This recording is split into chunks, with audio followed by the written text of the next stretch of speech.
Well, let's start with the big story that is playing out in West Asia, where the Turkey-backed forces have launched a major offensive against rebels in Syria's Idlib region. Now, earlier, Turkey had deployed tanks on the borders, and residents had even reported that the Turkish authorities were removing sections of a border wall. The Turkish armed forces are also have released photographs of Turkey's Chief of Staff and the Under-Secretary of National Intelligence Agency as they visited troops at the Hatay airport near the border. This comes after Turkish President Erdogan had said on Saturday that Syrian rebel fighters are launching a major military operation backed by Turkish forces in Syria's northwestern Idlib province.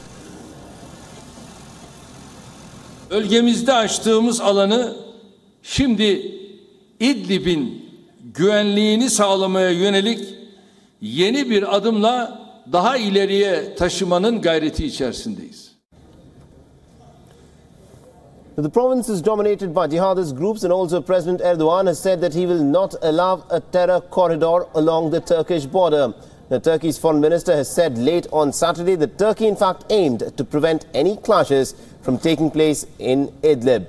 Now, earlier in the year, Turkey, Russia and Iran had agreed to create a series of de-escalation zones in Syria, including at Idlib, as part of the moves to end the Syrian civil war. And for more on this, we are joined in by my colleague Daniele Pagani. Daniele, this is an interesting bit of a development. Turkey, it was being said, was building up along the Syrian border towards the south, but now we are given to understand that it has also launched operations. What more information do we have on this? So basically, this is well part of Erdogan's strategy to try to get out of the status of isolation that Turkey has been facing when it comes to the Syrian scenario. Let's not forget that this comes right a few days after he met with President Rouhani and Ayatollah Ali Khamenei in Iran, and after he met also and he had a word in Astana with both Russia and Iran about the de-escalation zones. Idlib is a place where Tahrir al-Sham, formerly known as al-Nusra, which is, let's say, the Al-Qaeda branch in Syria, is under full control. And also Idlib, north to Idlib, there is the border between Syria and Turkey. This operation is an operation that allows Erdogan to get back into the Syrian scenario, that allows Erdogan to put a military presence in order to avoid that the Syrian Democratic Forces, backed by the United States and composed mainly by Syrian Kurds, are now in control of the northern part of Syria. So with this military presence, Erdogan also breaks the entire northern belt that they control. So, number one, he's fighting back Tahrir al-Sham, which is the Al-Qaeda branch in Iraq. Number two, he's getting back into the Syrian scenario in order to be a player, to renew its energy within the Middle East.